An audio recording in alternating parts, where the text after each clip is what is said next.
Uh, Bismillahirrahmanirrahim. Before I start delivering my statement, we can see that we have a huge number of journalist friends who have come from outside Bangladesh. So before I deliver my statement in Bangla, I would like to say something very briefly in English for our friends who have come from outside Bangladesh. Dear fellow citizens, distinguished journalists from home and abroad, good afternoon and Assalamu alaikum. The freedom-loving, pro-democracy people of the country have once again brought victory to the Bangladesh Nationalist Party, BNP. Alhamdulillah. This victory belongs to Bangladesh. This victory belongs to democracy. This victory belongs to the people who aspire to and have sacrificed for democracy. From today, we are all free, with the true essence of freedom and rights restored. I congratulate the people of Bangladesh by overcoming all obstacles. You have paved the way of the establishment of democracy in the country. We are about to bring our journey in a situation marked by a fragile economy, left behind by the authoritarian regime, weakened constitution and statutory institution, and a deteriorating law and order situation. With your spontaneous participation, after more than 1.5 decades, a parliament and government accountable to the people through direct voting are being reestablished in the country. To ensure that no evil force can reestablish autocracy in the country, and to ensure that the nation is not turned into a subservient state, we must remain united and uphold the will of the people. A total of 51 political parties participated in this election, including Jamaat-e-Islami, NCP, Islami Andolan Bangladesh, Jamaat Ulema Islam, and Gano Adhikar Porishad, among others. I extend my sincere congratulations to every political party that participated in the national election, irrespective of the results. In a democratic state and political system, political parties are the true beacon of democracy. If both the government and the opposition play responsible roles from their respective position, democracy will surely take institutional form in the country. I call upon all democratic political parties that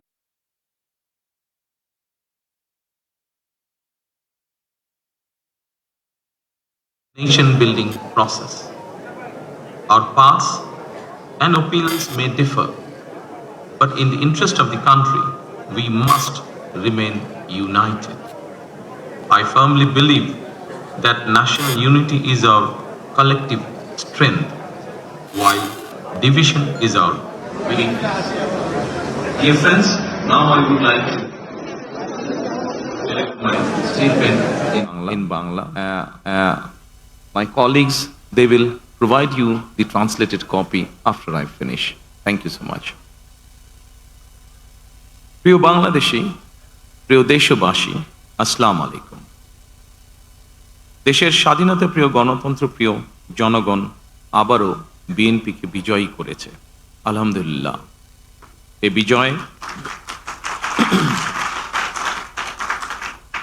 এই বিজয় বাংলাদেশের, এই বিজয় গণতন্ত্রের, এই বিজয় গণতন্ত্রকামী জনগণের।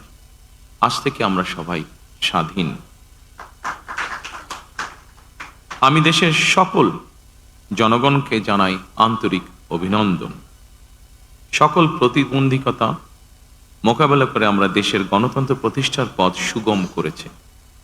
ফ্যাসিবাদের রেখে যাওয়া ভঙ্গুর অর্থনীতি, অকার্যকর করে দেওয়া সাংবিধানিক এবং বিধিবদ্ধ প্রতিষ্ঠান এবং দুর্বল আইন শৃঙ্খলা পরিস্থিতি, এমন একটি পরিস্থিতির মধ্যে দিয়ে আমরা যাত্রা শুরু করতে যাচ্ছি। আপনাদের স্বতঃস্ফূর্ত অংশগ্রহণের 1.5 দশকেরও বেশি সময় পর দেশে পুনরায় জনগণের সরাসরি ভোটে জনগণের কাছে জবাবদিহিমূলক সংসদ এবং সরকার প্রতিষ্ঠিত হতে যাচ্ছে। আর কোনো অপশক্তি যাতে দেশে ফ্যাসিবাদ কায়েম করতে না পারে, দেশকে তাবেদার রাষ্ট্রে পরিণত করতে না পারে, এজন্য আমরা সকলে ইনশাআল্লাহ ঐক্যবদ্ধ থাকব এবং থাকতে হবে। জামাতে ইসলাম, এনসিপি, ইসলামী আন্দোলন বাংলাদেশ, জমিয়তুল ইসলাম, গণ অধিকার পরিষদ সহ 51টি রাজনৈতিক দল এই নির্বাচনে অংশগ্রহণ করেছিল। জাতীয় নির্বাচনে অংশগ্রহণকারী প্রতিটি রাজনৈতিক দলকেও আন্তরিক অভিনন্দন জানাই। গণতান্ত্রিক রাষ্ট্র এবং রাজনীতিতে রাজনৈতিক দলগুলো মূলত গণতন্ত্রের বাতিঘর। সরকার এবং বিরোধী দল যে যার অবস্থান থেকে দায়িত্বশীল ভূমিকা পালন করলে অবশ্যই দেশে গণতন্ত্র প্রাতিষ্ঠানিক রূপ পাবে বলে আমরা দৃঢ়ভাবে বিশ্বাসী। নির্বাচনে অংশগ্রহণকারী প্রতিটি গণতান্ত্রিক রাজনৈতিক দলগুলোর প্রতি আহ্বান জানাই, দেশ গঠনে আপনাদের চিন্তা ভাবনা আমাদের কাছে অত্যন্ত গুরুত্বপূর্ণ। আমাদের পথ এবং মত ভিন্ন থাকতে পারে, কিন্তু দেশের সাথে আমরা সবাই এক। আমি বিশ্বাস করি জাতীয় ঐক্য আমাদের শক্তি, বিভাজন আমাদের দুর্বলতা। প্রিয় দেশবাসী, জনমনে সৃষ্ট সকল সংশয় কাটিয়ে শেষ পর্যন্ত দেশে শান্তিপূর্ণভাবে একটি অবাধ, সুষ্ঠু এবং নিরপেক্ষ নির্বাচন অনুষ্ঠিত হয়েছে। এজন্য অন্তর্বর্তীকালীন সরকার এবং নির্বাচন কমিশনকে বিশেষ ধন্যবাদ জানাই।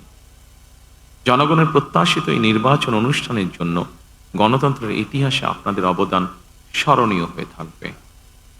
নিরপেক্ষ নির্বাচন অনুষ্ঠানের সঙ্গে সংশ্লিষ্ট বিচারিক কর্মকর্তা, জনপ্রশাসন, সশস্ত্র বাহিনী এবং আইন শৃঙ্খলা বাহিনী সকল কর্মকর্তা, সদস্য এবং রিটার্নিং অফিসার, সহকারী রিটার্নিং অফিসার, প্রিজাইডিং অফিসার, সহকারী প্রিজাইডিং অফিসার এবং পোলিং অফিসার সহ সংশ্লিষ্ট ব্যক্তিবর্গ, আপনাদের আন্তরিকতা এবং দায়িত্বশীল ভূমিকা ছাড়া অবাধ এবং সুষ্ঠু নির্বাচন সম্ভব হতো না। আপনাদেরকে অসংখ্য ধন্যবাদ। এই নির্বাচনে দেশি এবং বিদেশি গণমাধ্যম এবং পর্যবেক্ষকদের ভূমিকাও ছিল অত্যন্ত গুরুত্বপূর্ণ। আপনাদের প্রতিও রইল অকৃত্রিম শুভেচ্ছা। ৭১-এর স্বাধীনতা অর্জনের যুদ্ধ থেকে ২০২৪ সালে দেশ এবং জনগণের স্বাধীনতা রক্ষার যুদ্ধ, এই দীর্ঘ সময় দেশ গণতন্ত্র প্রতিষ্ঠার আন্দোলনে যারা শহীদ হয়েছেন, হতাহত হয়েছেন, যাদের রক্ত মাড়িয়ে কষ্টের সিঁড়ি বেয়ে আজকের এই গণতান্ত্রিক বাংলাদেশ, সেই সকল বীর শহীদদের প্রতি জানাই গভীর শ্রদ্ধা। মহান আল্লাহ দরবারে তাদের মাগফিরাত কামনা করছে। যারা মানুষের অধিকার প্রতিষ্ঠার সংগ্রামে প্রাণ দিয়েছেন, হতাহত হয়েছেন, দেশের গণতান্ত্রিকামী জনগণ আপনাদের ভূমিকাকে গভীর শ্রদ্ধার সঙ্গে স্মরণ করবে ইনশাআল্লাহ। প্রিয় দেশবাসী, জনগণের রায় পেলে বিএনপি রাষ্ট্র মেরামতের রূপরেখা উপস্থাপন করেছিল। অন্যান্য গণতান্ত্রিক দল এবং সারা দেশের জনগণের সঙ্গে মত বিনিময়ের মাধ্যমে ৩১ দফা প্রণয়ন করেছিল। ৩১ দফার আলোকে ঘোষণা করা হয়েছে দলীয় ইশতেহার। একই সঙ্গে কয়েকটি বিষয়ে নোট অফ ডিসেন্ট দিয়ে বিএনপি জুলাই সনদেও স্বাক্ষর করেছে। আমরা জনগণের কাছে প্রতিশ্রুতিবদ্ধ, প্রত্যাশিত প্রতিটি অঙ্গীকার পর্যায়ক্রমিকভাবে বাস্তবায়ন করব ইনশাআল্লাহ। সারা দেশে বাংলাদেশ জাতীয়তাবাদী দল বিএনপি সর্বস্তরের নেতা কর্মী সমর্থক ছাড়াও দেশের গণতান্ত্রিকামী জনগণের সামনে আজকের এই সময়টি অত্যন্ত গুরুত্বপূর্ণ এবং আনন্দের। এমন এক আনন্দঘন পরিবেশে আপসীন দেশনেত্রী বেগম খালেদা জিয়ার অনুপস্থিতি আমাদেরকে করেছে ভারাক্রান্ত। রাষ্ট্র ও রাজনীতিতে জনগণের অধিকার প্রতিষ্ঠার এমন একটি গণতান্ত্রিক সময়ের প্রত্যাশায় তিনি ফ্যাসিবাদের বিরুদ্ধে আপোষহীন লড়াই করেছিলেন। স্বৈরাচার কিংবা ফ্যাসিবাদের সঙ্গে কখনো আপোষ করেননি। দেশ এবং জনগণের স্বার্থের প্রশ্নে বরাবরই তিনি ছিলেন অটল, অবিচল। আমরা আল্লাহর দরবারে মরহুমা খালেদা জিয়ার মাগফিরাত কামনা করছি। প্রিয় দেশবাসী, স্বাধীনতার ঘোষকের প্রতিষ্ঠিত বাংলাদেশ জাতীয়তাবাদী দল বিএনপিকে দেশের জনগণ আবারও রাষ্ট্র পরিচালনার ম্যান্ডেট দিয়েছেন। জনগণ বিএনপির প্রতি যে বিশ্বাস এবং ভালোবাসা দেখিয়েছেন, এবার জনগণের জীবন মান উন্নয়নের জন্য নিরলস কাজের মাধ্যমে জনগণের এই বিশ্বাস এবং ভালোবাসার প্রতিদান দিতে আমাদেরকে ঐক্যবদ্ধভাবে কাজ করতে হবে। এবার আমি সারা দেশে বিএনপির সর্বস্তরের নেতাকর্মী সমর্থকদের ধন্যবাদ জানিয়ে বলতে চাই, শত নির্যাতন নিপীড়নের পরও আপনারা রাজপথ ছাড়েননি। গণতন্ত্র প্রতিষ্ঠাত সংগ্রামে অটুট ছিলেন, অনড় ছিলেন। এবার দেশ গড়ার পালা আমাদের। দেশ পুনর্গঠনের এই যাত্রায়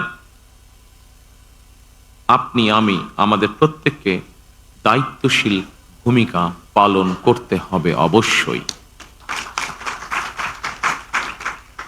আমরা গণতন্ত্র এবং মানুষের অধিকার প্রতিষ্ঠার এই বিজয়কে শান্তভাবে, শান্তির সাথে, দায়িত্বশীলতার মাধ্যমে উদযাপন করেছি। নির্বাচনোত্তর বাংলাদেশে যাতে কোথাও কোনো অপ্রীতিকর ঘটনা না ঘটে, এই জন্য শত উস্কানির মুখেও আমি সারা বাংলাদেশে বিএনপির সর্বস্তরের নেতাকর্মীদের শান্ত এবং সতর্ক থাকার আহ্বান জানাচ্ছি। কোনো অপশক্তি যাতে পরিস্থিতির সুযোগ নিয়ে কোনো অপ্রীতিকর ঘটনা ঘটানোর সুযোগ নিতে না পারে, এজন্য নির্বাচনোত্তর নিরঙ্কুশ বিজয়ের অর্জনের পরও আমি সারা দেশে বিএনপি এবং জোটভুক্ত দলের সর্বস্তরের নেতাকর্মীদের বিজয় মিছিল বের করতে নিষেধ করেছিলাম। আমরা আল্লাহর দরবারে শুকরিয়া আদায়ের মাধ্যমে বিজয় উৎসব পালন করেছি। আমার বক্তব্য স্পষ্ট, যে কোনো মূল্যে অবশ্যই শান্তি এবং শৃঙ্খলা বজায় রাখতে হবে। কোনো রকমের অন্যায় কিংবা বিয়ানি কর্মকাণ্ড আমরা বরদাস্ত করব না। দলমত, ধর্ম, বর্ণ কিংবা ভিন্নমত যাই থাকুক, কোনো অজুহাতে অবশ্যই দুর্বলের উপরে সবলের আক্রমণ আমরা মেনে নেব না। ন্যায়পরায়ণতা হবে আদর্শ। আইনের শাসন প্রতিষ্ঠা করা না গেলে আমাদের সকল চেষ্টা ব্যর্থ হয়ে যেতে পারে। আইনের শাসন প্রতিষ্ঠায় সরকারি দল কিংবা বিরোধী দল, অন্য মত কিংবা ভিন্ন মত, প্রতিটি বাংলাদেশী নাগরিকের জন্যই আইন সমান। আইনের প্রয়োগ হবে বিধিবদ্ধ নিয়মে। নির্বাচনে একে অপরের বিরুদ্ধে কিংবা এক দল আরেক দলের বিরুদ্ধে প্রতিদ্বন্দ্বিতা করতে গিয়ে নির্বাচনের মাঠে হয়তো কোথাও কোথাও নিজেদের মধ্যে ভুল বোঝাবুঝির সৃষ্টি হয়ে থাকতে পারে। তবে এ ধরনের বিরোধ যেন প্রতিশোধ, প্রতিহিংসায় রূপ না নেয়, সে ব্যাপারে সবাইকে সতর্ক থাকার জন্য আমি আন্তরিকভাবে আহ্বান জানাচ্ছি। দেশে গণতান্ত্রিক জনগণের প্রতি আমার আহ্বান, আসুন যেভাবে আমরা গণতন্ত্র প্রতিষ্ঠার লড়াইয়ে ভূমিকা রেখেছিলাম, একইভাবে এবার দুর্নীতি এবং আইন শৃঙ্খল নিয়ন্ত্রণ এবং জনগণের প্রতি জবাবদিহিতার মাধ্যমে আমরা বাংলাদেশকে একটি নিরাপদ, মানবিক বাংলাদেশ হিসাবে প্রতিষ্ঠার জন্য যে যার অবস্থান থেকে আমরা ভূমিকা রাখি। একটি নিরাপদ মানবিক গণতান্ত্রিক বাংলাদেশ প্রতিষ্ঠার যাত্রাপথে আমি ভিন্ন দল কিংবা ভিন্ন মতের সকলের সহযোগিতা কামনা করছি। বিশ্বের সকল গণতান্ত্রিক শক্তি, সকল প্রবাসী বাংলাদেশী এবং দেশের স্বাধীনতা প্রিয় জনগণের প্রতি আবারও বিজয়ের অভিনন্দন এবং ধন্যবাদ জানিয়ে আমার বক্তব্য শেষ করছি। আল্লাহ হাফেজ। বাংলাদেশ জিন্দাবাদ।